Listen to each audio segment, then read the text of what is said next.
Today is Garin Granata. Garin and I go way back to some time here at BYU 14, 15 years ago. Since then, it's been great to see him do some great things with lots of organizations, including now the LDS Church. And he's going to be talking about some experiences working in publishing in such a large organization. So if you'll please join me in welcoming Garin to our seminar today. Well, thank you. I appreciate being able to spend some time with you. I hope the things that I'll share with you, it's okay if I walk around, or there's definitely a lot of work for you. No, you're fine. To think I have to kind of walk around. So I hope some of the things that I'll share with you will be insightful. I understand that all of you are graduate students. I don't know exactly what your plans are for your future. Maybe there's something that I'll share with you that may apply to what your aspirations are and where you'd like to go. As members of the church, it's always interesting to see what the inner workings of the church corporation is. When I was a student here at BYU, I had absolutely no idea what was going on up there. I didn't know that there were thousands of people employed. I didn't know that there were these large departments. And now I do. I've worked there for a little over 10 years. I actually had no interest in working at the church. I worked for Novell and Oracle and some startups, and I had no interest in working at the church. And a series of personal things happened in my life, and I ended up getting a job up there, and I have really, really enjoyed it. There's only one thing I absolutely hate about working at the church: ties. So thank you for letting me take my tie off. Any chance I can get, I take it off. Okay, so my objectives today are to describe the challenges. Oh, and by the way, please just, if a question comes to your mind, raise your hand. I'd love to hear it. I want this to be as open and as much dialogue as we can. I don't have to pound through all these slides if we have some other things that you're interested in asking me about. So I want to describe some of the challenges of producing content in our large division. So the church is kind of complicated. There are approximately 20, if not more, departments within the church corporation. I am in what's called publishing services, which is a large department of probably 500 to 800 now. And I am a division director over publishing. We used to be called digital media, and now we're called publishing because we publish basically anything that is consumed digitally as well as print. So we do still have a pretty strong print component at the church, as all of you know, because some of you may have a printed manual, come follow me, or something along those lines. There are countries that really demand and have to have print. So print is not dead, despite the fact that we thought it would be.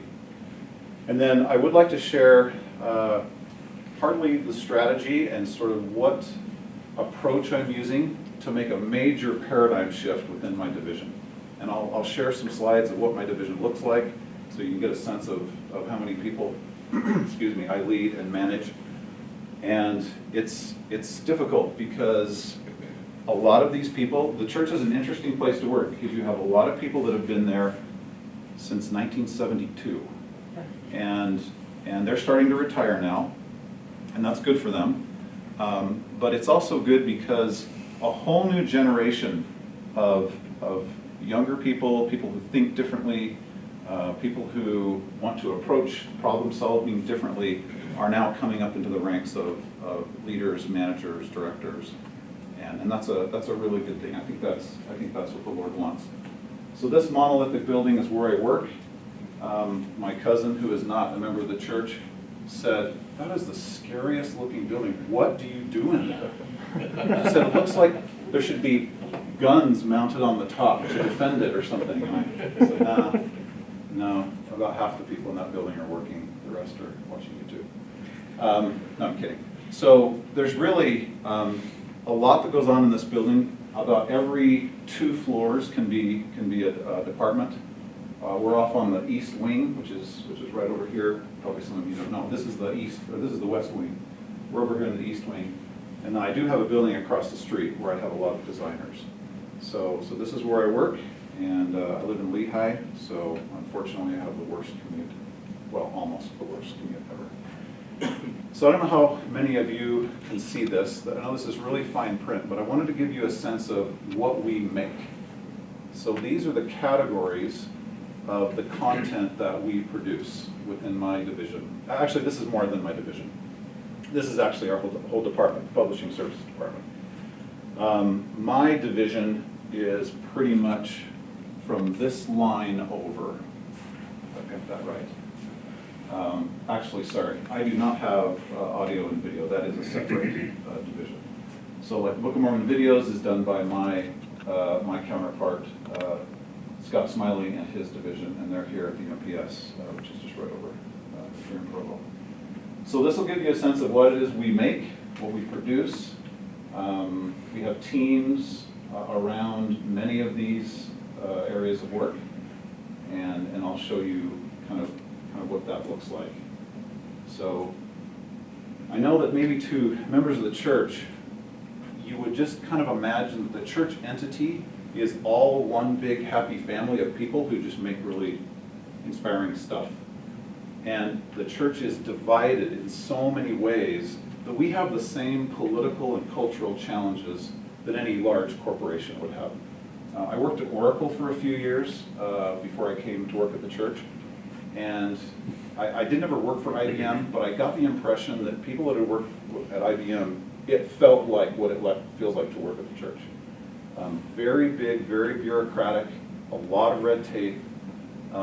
What's unique about the church is that you don't just have C-level executives to help make decisions and solve problems that are disputes between between departments. You have 4 or 5 or 6 layers above that of ecclesiastical leadership that has to also approve those things. So working at the church is not for the faint of heart. You have to be very patient, and you have to be willing to know that your idea may not make it to the end of the road. You may have a great idea. You may feel like God told you that's the idea that's supposed to become reality, and in fact, it will not become reality at that point in time. And that just takes some flexibility and a little bit of faith. So, okay, so I'm just going to flip through some of my team. These are my managers, and so you've got graphic design with Scott, you've got marketing services with Bill. Actually, that just changed, but I'll leave it there for now. Anna is my production manager over language production. So as you all know, we produce content not just in English, but in many different languages.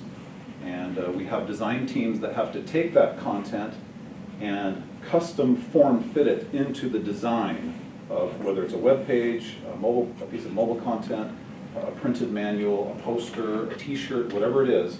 We have to have someone take the English version of that and then put the language content in there. And there has to be some design to adjust it to fit it into that, whatever piece of content that is.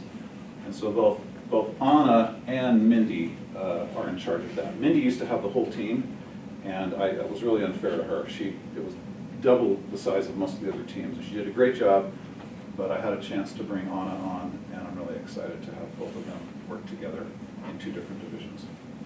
So you might ask yourself, well, what is Gary doing here with missionaries? So one of the things that, sorry, let me just explain really quickly. I am in a department at the church that reports up to the presiding bishopric.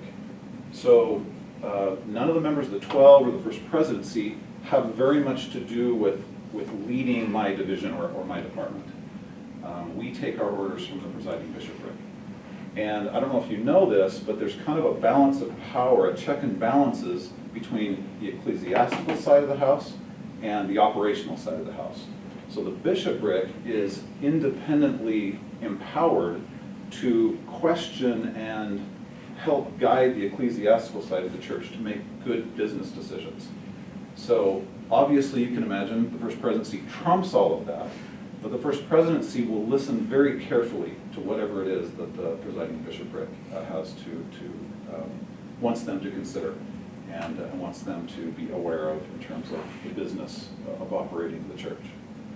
So one of the things that the presiding bishopric asked is that we start to utilize more church service missionaries in our work. And that is really exciting to me. So right now, we have upwards of 50 church service missionaries that are just like employees in my division. They come to work. They have a different set of rules, obviously, because they're missionaries, but they're learning how to design, they're learning how to publish, they're learning our systems, they're learning what it's like to be in a large organization and operate around all of our policies and procedures. So we are actually going to double, if not triple, the amount of missionaries that we're going to use over the next coming years. And that's exciting, because these are really sharp young people who, many of them are extremely talented. And so we're going to utilize them even more. We have a UX team. We have a large user experience team, and they are assisting with a lot of the changes that we're making. I don't know if many of you know this, but what used to be called LDS.org, which I still can't lose that phrase, churchofjesuschrist.org, has over 1 million pages. I know, you've only seen a couple, but that has 1 million pages in that website. And there is an effort now to consolidate all of that, throw out what we don't need, and make it a much easier experience. And also, it needs to be more compelling. I work at the church, and how often do I go to churchofjesuschrist.org? I don't. Right? So there needs to be redesigned, the content needs to be more accessible, and it needs to be a better experience for me to want to go there. Yeah. Why would you need to remove those 1 million+ pages? I mean, wouldn't it be available for people who are interested and wanting to learn more? Wouldn't that just be a great resource for them to run into? I mean, most people using the website probably never run into them anyway. I mean, unless there's some negatives that keep them around, I would kind of be hard pressed to wonder why you'd want to get rid of them. So one of them is cost. So the cost of just maintaining that content on the web. The other one is, what happens is over time, somebody forgets that it's there. And suddenly you have a 1972 article about something that's really dated and something that's really uncomfortable. And so it just becomes unmanageable. And so what we're trying to do is user research. We have teams that do research to evaluate what content members want to use, what's applicable. But I mean, if you wanted my opinion, I'll bet we shave it down to 800,000 pages. You know, so we're not going to just completely wipe everything out, but there's a lot of stuff on there that doesn't get visited but once in a year. So I don't know if that helps. Okay. All right, so that's my team of leaders who I really appreciate. So this is a marketing team. We do a lot of email now. As members of the church, you may be starting to see some emails come into your inbox. That's a new thing. That's something that is a strategic decision to try and reach members of the church with a consistent message, content that they think that will be applicable to us as members of the church. We do a lot of social media. These are the individuals who help not only the members of the 12, the First Presidency, but other departments in the church to utilize social media to reach their audiences. So I just want to make sure that all of you know that President Uchtdorf really does tweet. He really does write that content. That is really him. Obviously, it's edited just to make sure that it looks and reads well, but that content really does come from the brethren, and these good folks just help them do that. We have marketing strategists, and we have an SEO team that help with search engine optimization, and they're utilized across different departments. Yeah. So one of the struggles of any large organization, right, is staying ahead of the curve, right? And so you mentioned email. Email would have been a lot more effective 10 years ago, right? Mm-hmm. Because now there's so much spam email and other things like that. I mean, so how do you wrestle with that challenge of, we're too far behind the curve and we catch up, but it's not nearly as impactful as it could be? So I think to answer your question, you have to acknowledge that the church is never on the cutting edge. And I think that's actually by design. And that may be frustrating for some people. I think it was for me at first when I started working at the church. I felt like, oh my gosh, we should have been doing this a long time ago. Why does it take us this long to get approval from the whatever committee to make this happen? So, so we are not on the cutting edge. And also we have to take Revelation into account. So it's a little different environment than working at Oracle, you know, where there's not revelation coming down. Well, I may think it is, but it's not. And we have guidance that comes from the prophet and the members of the 12 that will alter what we think we should do. I guarantee you, 10 years ago, and maybe Jason could attest to this, there probably were people saying, hey, we need to be doing more email, we need to be getting directly into the inboxes of our members. And I don't know all the ins and outs of how that didn't happen, but it could have been a committee. It could have been a member of leadership who said, now's not the time to do that yet. It could have been a logistical issue. It could have been a systems issue.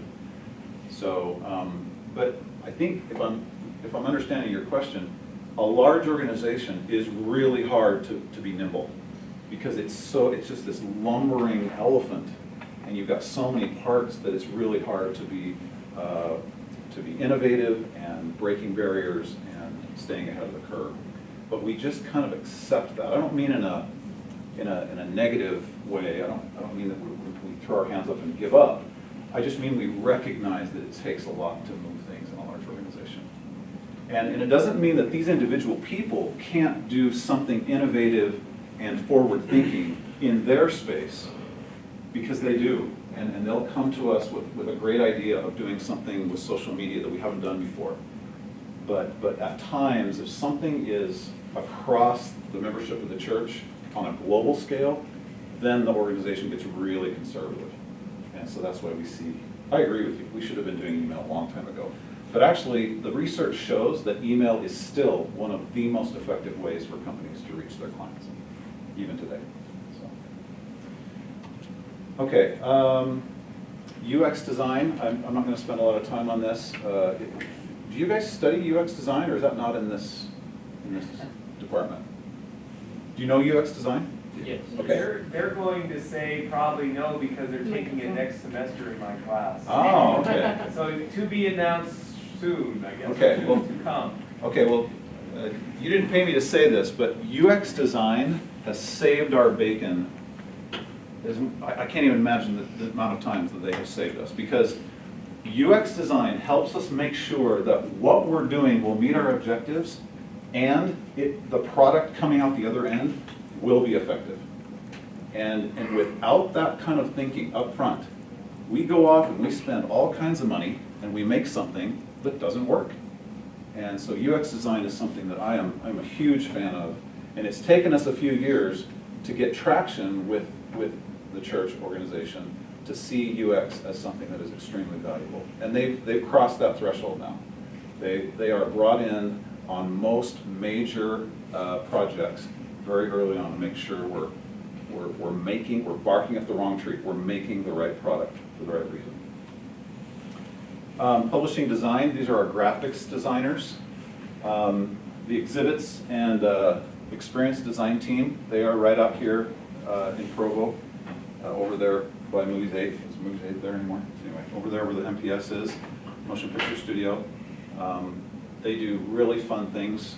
They are all right now involved on the renovation of Temple Square. So go see the Christmas lights for the last time in, 4 years, because it's all going to be shut down. They are involved in making sure that, I don't know if you ever go by Temple Square nowadays, but bus loads of people from China and Asia. This is just like a stopping place for tourists, I guess. I didn't remember seeing so many Asians there before. But now they're going to funnel all those people over into the conference center. So the conference center is going to change to accommodate people who are coming to visit Temple Square so that they can work on the temple. So graphic design, we do a lot of content, or the graphic design team, a lot of content comes through their shop. And you'll notice here we have 3 people that are deployed to magazines. Magazines is going to be changing just naturally with the way people consume content. I mean, I grew up with the Friend and the New Era and the Ensign in my home growing up. I shouldn't say this. Is this going to be on the internet? I'm just kidding. I don't subscribe to the magazines right now, just because I get that content through other ways. And they're going to actually start taking the content from those printed magazines and making it more available through some of the apps that are coming out, and even Gospel Library, so that we can consume it through those channels. Can I ask a question about You bet. that? Microphone. Is,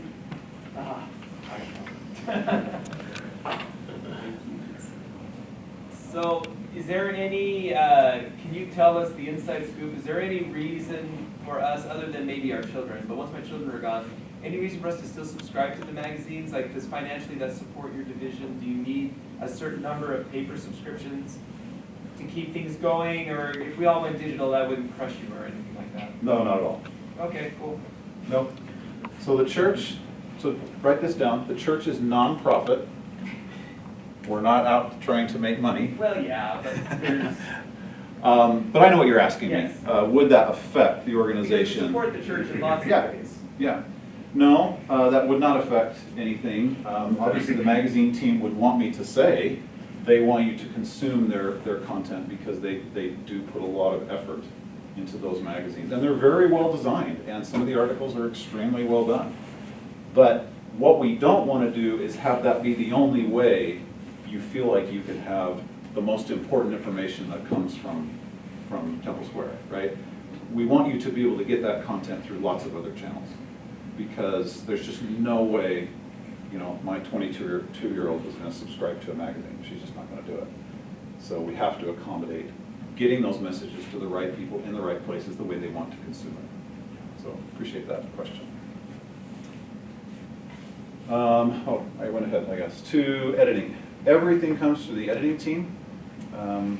These folks are extremely talented. This is a job that I certainly could not do. They are heads down. They churn through a lot of content. They help with some of the talks that are given in general conference. They do a lot of important work. Here's Mindy's. This is the other half of Mindy's team. So Mindy, and then here's Anna. Again, that was one team, and now they're divided to try and accomplish more. So just really quickly, I am also responsible for the systems that we use to do all the publishing. We have had homegrown publishing systems, web publishing systems that were built by our internal IT organization. And we have now just made purchase of an off-the-shelf CMS, content management system, that we will be using. And they're a company out of Boston. And the promise is that we will be able to have not only my team in the CMS publishing content, scheduling content to be published, whether they're at work or not, and have all the other departments that create the content using that same tool. So the promise is that we are going to save millions of dollars by using a CMS, this particular CMS. And it's also going to enable us to speed up and deliver the content more easily and more effectively at less of cost. So that's something I'm really excited about. And now you're going to ask me, how long did it take to get a CMS approved? 5 years. So it does. It takes a long time to move things in this organization. Okay, I'm not going to go into a lot of detail here, but here's just an example. This is one of Kate's swim lane diagrams that shows, you know, how her writers and editors engage with. We have product managers that are in the other sponsoring departments. So I'm a service department reporting to the presiding bishopric. There are various sponsoring departments like priesthood and family, temple, missionary, and they come up with the ideas of what products we need to create. And those people are called product managers. And I was a product manager in the priesthood and family department, 6, 7 years ago. And one of my products was Mormon Messages. And we've changed the name of what that is now, and I don't have anything to do with it now, but that was really a fun job, to be in charge of Mormon Messages, having teams of video producers, writers, and we just had a ball making all of those videos. It was so fun. That was probably the most enjoyable job I ever had. So I was a product manager. Now I'm on the service side, but these project managers they come up with the ideas. Those ideas are then confirmed by their ecclesiastical leader. So each department has 2 members of the 12 that they rotate, and they're assigned to those departments to help guide them in what types of products they feel like should be produced. I wouldn't say that the ecclesiastical leaders are the ones always coming up with the ideas. It's often these product managers and others, but the ecclesiastical committees will always confirm and approve that work. We have project managers now in my division, and we are so grateful. Sorry, I keep touching my mic. We are really excited to have a project management office now that really helps us do a lot of work and keep our tasks in line. We actually use Workfront, which is a company right over here in Lehigh, and that has been a huge help to having us produce more content on time and to do the work with less people. So there's just an example of how we work together as a team. Okay, so now I want to just spend a few minutes. And it looks like I've got about 15 minutes, is that right? So I want to talk just a little bit about... 20 minutes. 20? Okay. I want to talk a little bit about the challenge that we've had in my department and in my division with people that have worked there for many years. I've worked there for 10 years now, and I'm one of the young guys. There are a lot of younger people that work at the church, but there are people that have worked there for many years, and it's really difficult for those people to think differently and embrace doing the work completely differently when they've been so successful for so many years. But one of the things that the presiding bishopric asked us to do at the beginning of 2018 was to not hire more people internally, not hire full-time employees, but rather use trusted vendor partners. And some church entities have been using vendor partners for years. There are people that do broadcast and events who are not full-time employees. And there's some other areas where we use partner vendors. But they asked us, how can you produce more without hiring any more people? Because hiring a person at the church is $1 million investment. Not literally, but if someone stays at the church for 30 years, which I guess could happen, it has happened, that is a lot of investment for the church, right? So how can we retain a core group of experts in their field that can verify what content is good and what's not, but not necessarily have them be church employees, have them be independent, freelance, working in a small firm, working in a large firm. So that was the request that they had of us. So over the last 2 years, we have been doing this, and it has been very painful. So I'm sharing with you right here the publishing department's vision statement for 2020. Within 3 years, PSD will be capable of completing all the approved work. We have not been able to produce all of the work requested by the sponsoring departments. And it's pages and pages of requests of projects. But we want to be able to do it all. And so how can we do that? PSD employees will feel energized as they engage in the Lord's work, partner with one another. So that's in there very deliberately, because yes, we do have silos and we do have departments that are at odds with each other. I know this might come as a shock. There are people who actually don't get along, but we try and we work at it. But we partner with one another and external agencies and utilize technologies that simplify processes. So it is part of our vision for 2020 that we are going to use external agencies, trusted vendors, to do our work. So what do you think people that have worked in my division for 25 years think when we say, we're going to take more work out of this organization, we're going to take it from you and give it to an outside freelance designer, UX designer, publisher, whatever? How do you think they react? Panic. What's that? Panic. Panic. Excellent word. Scared. Scared to death. And why would that be though? Because what I'm doing is I'm saying, you can't, my internal people, you can't get to all this work. Let's extend your ability to produce and bring in these trusted vendors. And now you will be able to do all the work with the help of these vendors. So why would they still be scared, even when I say that? It starts small and then it grows. And Microphone, then they're worried they won't have a job in the future. Microphone. Right. People can't hear you. That's a good comment. It starts small and then it grows, and after a few years, you won't need them anymore because the outside vendors will become so good and proficient at producing content that you want at a better price. Yep, very good point. Well said. The fear starts to set in, right? If I've been doing my job for 27 years, is there some young whippersnapper out there that can do it twice as good as I can for less? Where does that leave me? Right? It's just a natural human reaction to, well, wait a minute, I've been doing this for all these years, I've done a great job, now I'm afraid of someone else doing it better than me, or taking my job from me, perhaps. Even with all the assurances in the world, I've said this umpteen times, we are not laying anyone off, but we have to use outside vendors. Some people have been able to embrace that, and some people are still to this day just frozen in fear around that. Yeah, great comment. Okay, I'm going to skip ahead just a little bit here. Because this is really all emphasizing just what I'm talking about. So here's a slide I used with my division, right? We are remaining our current size.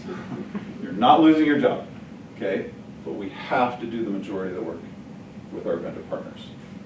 And an example of this is, these are rough estimates, but right now, we are doing 85% of the work internally. And in my division at least, we're using about 15%, or having 15% of our work go to vendors. This is my vision for 5 years out. This is what I want to see. I want to see vendors doing this amount of work and our internal people doing this amount of work. And I want to just make sure everyone understands this is a total capacity increase. We're not laying off our internal people. We're keeping them because the internal people have to be our QA experts. They have to know that when requirements are given to an outside vendor, there has to be someone tracking that, because some of these outside vendors may be members of the church and may not be. They may not have the understanding culturally to know what a poster, any piece of content, a web page, anything. They may not understand how to reach our audience. But an internal person will be able to work with them and be a liaison to help them do that. Yeah? What sort of training do you have in place to teach them how to manage, track, and do QA? It's a great point. We are developing it. Some of the different sections, as I call them, they were the different teams I showed up on here. Each of them are creating their own small little curriculum to not only train their internal people on how to do that, they're also having curriculum for the vendors. So the vendors know what system to use, what file format to use, what tools and systems we use internally so that we can have it mesh more easily. So yeah, we've had to do that. And some have done a better job than others. And some of them have resisted it. Some of them have really felt like this is all going to blow over, right? This can't be happening. This is all going to blow over. Let's just put our heads down. But it's not. 2 years later, here I am. I'm harping on this, right? And why am I doing it? Because not the first presidency, the presiding bishopric is telling me that that's where we're going. Okay. Yeah, so I'm just kind of summarizing that. Okay, I want to just skip ahead a little bit to something that I think will shed just a little bit more light on what we've been going through.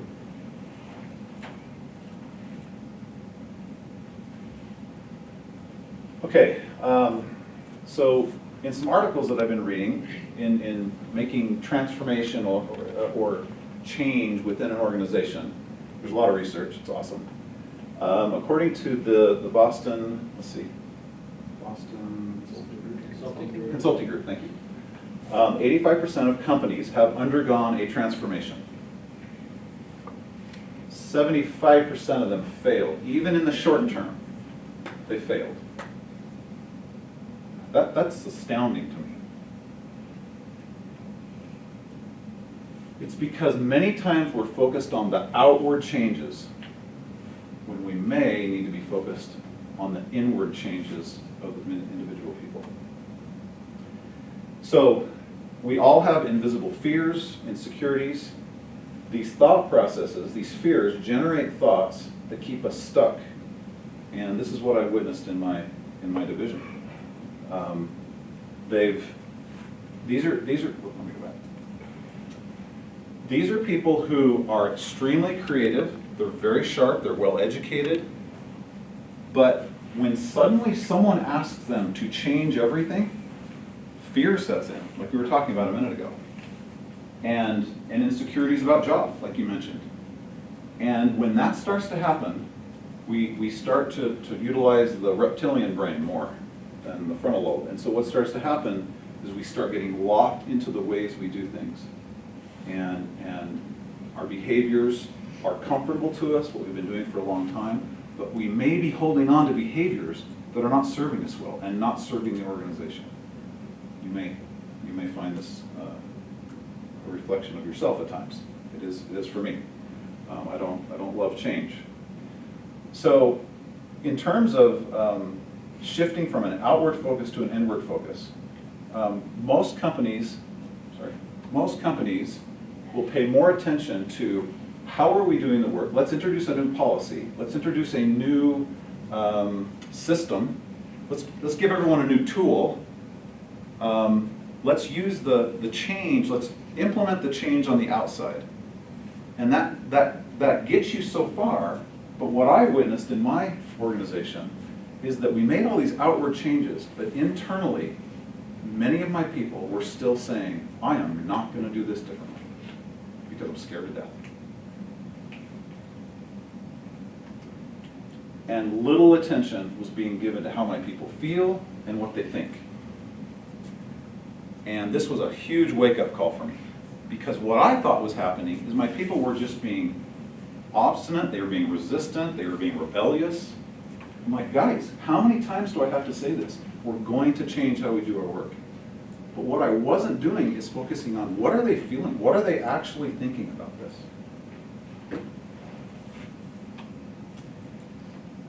So, thankfully, I graduated from BYU in psychology.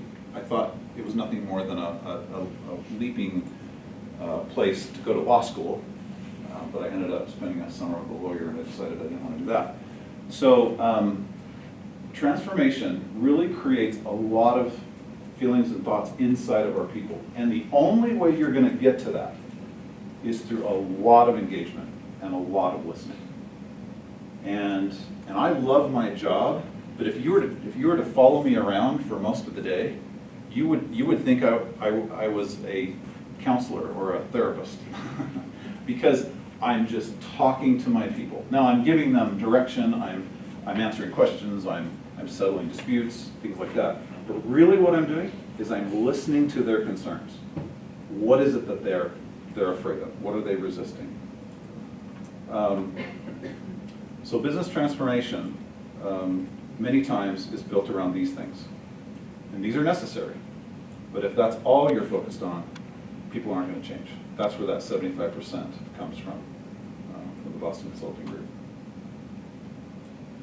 So cognitively, resistance will come from fixed beliefs, deeply held assumptions, and blind spots. One of the things that we struggle with at the church, and that we struggle in church culture, is having constructive conflict when we talk to each other. We go to church, and we just don't want to hurt anyone's feelings. We want to feel good that we're brothers and sisters.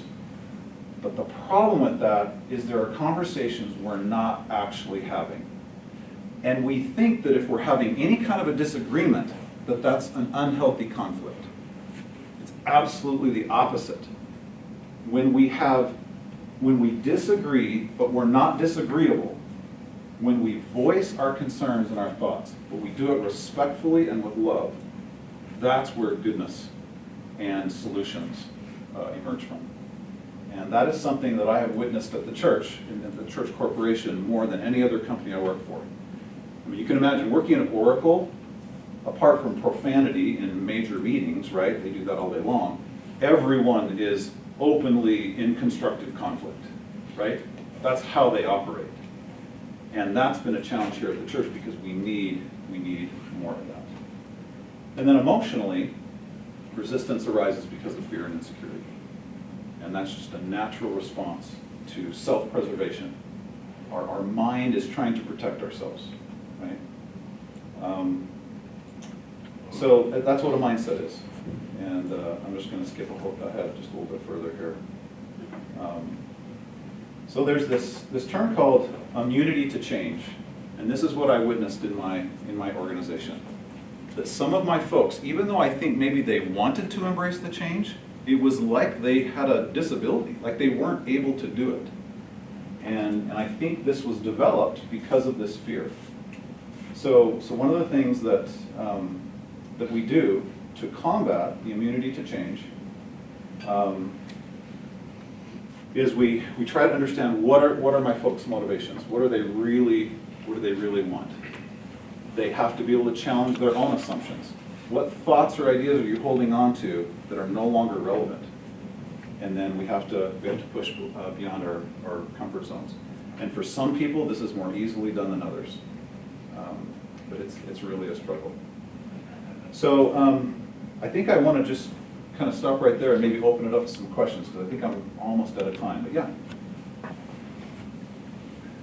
So I've seen this type of change initiative started before. Yeah. And part of what I've observed is that the problem comes from the solution being from the top down and being pushed upon everybody. And now you're going to have to catch up and listening to everybody, instead of in the beginning saying, how can we all produce more with not hiring more people? Does that make sense? Mm-hmm. And if in the beginning, it's a lot easier, and you get everybody behind you, and then the change isn't scary, and then they buy into it. But then when you get this top down, this is how we're going to do it, it gets scary for everybody. Yeah. Yeah. So it's more a comment than a question. It's a great observation. And at the church, there's no more top-down structure that I know of, right? Maybe government, but I'll bet we're really close. So military, yeah. So it does. Why? So are my people saying, why didn't I get a chance to weigh in on how we were going to solve that problem, right? And ideally, in a small company, you can do that. In a large organization with hundreds of people, it is really difficult to say, hey everybody, we've got this problem, let's all take half a day and figure out what are some ideas to do this. You can do it, and I've actually tried to do it, but ultimately in the church structure, it comes down to, here's the objective, or here's the principle coming down from the bishopric. How do we do that? They were explicit this time. They were explicit in saying, use more vendors. So could we have pushed back? Sure. They always allow us. All the general authorities want to hear pushback. They want to hear feedback. But in this case, we wanted to have a blended workforce for a number of reasons. And you know, could we have done it differently and open it up to everyone from the ground up to say, what ideas do you have? But we didn't. And I think in a small organization, that would be very easily done. In a large organization, you're already moving slowly. It's hard to deliberate and consult on that stuff for long periods of time. But aren't you having to do it now anyway, on the back end? Yeah, that's a great point. I don't know. I don't know if it would have. I think the only problem with that, though, is then you start to create these pockets of these camps. You start to create these tribes of, well, this is what we want to do, and the other team saying, no, that's not right, we're going to do this. As a leader, at some point, you have to be able to say, okay, everybody, this is where we're going. And that's tough to strike that balance.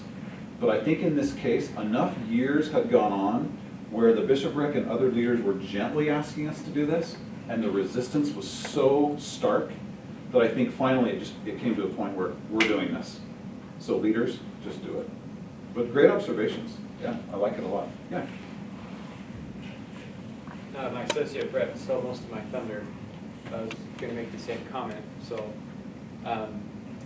it's something I worked as a one-man department that you have 500 people here on campus. I didn't do nearly as much. I kind of experienced that when it was a top-down structure. I'm a creative person, and I felt discontinuity there at times. I wonder if you could speak to your experiences with initiating useful, constructive, confrontational conversations in church setting. Yeah. And maybe do's, don'ts. And that'd be helpful for me. Okay. So this is, let me just talk about this just briefly. This is a part of our HR training at the church. It's relatively new. I don't know if you can read this, I'm sorry.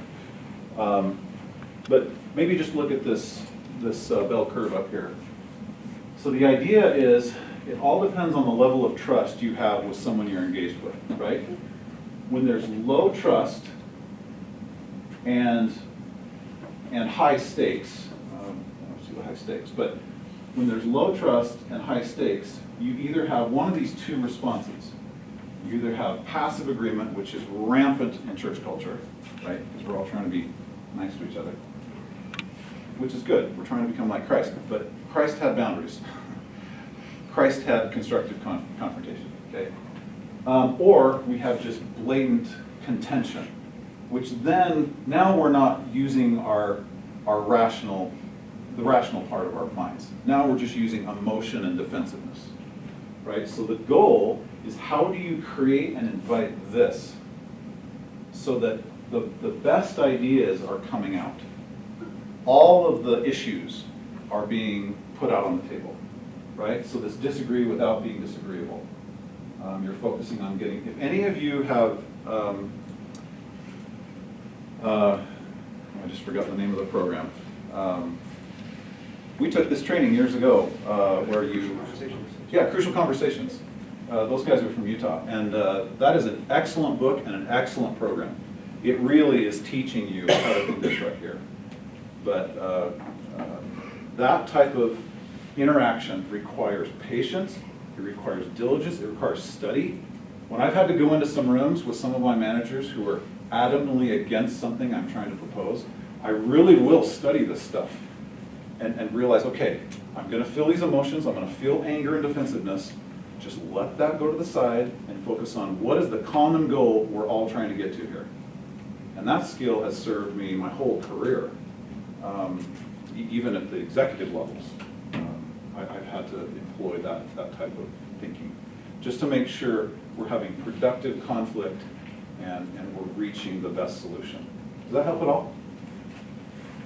We're going to have Yes. to end the conversation here, so let's all thank Garin for coming.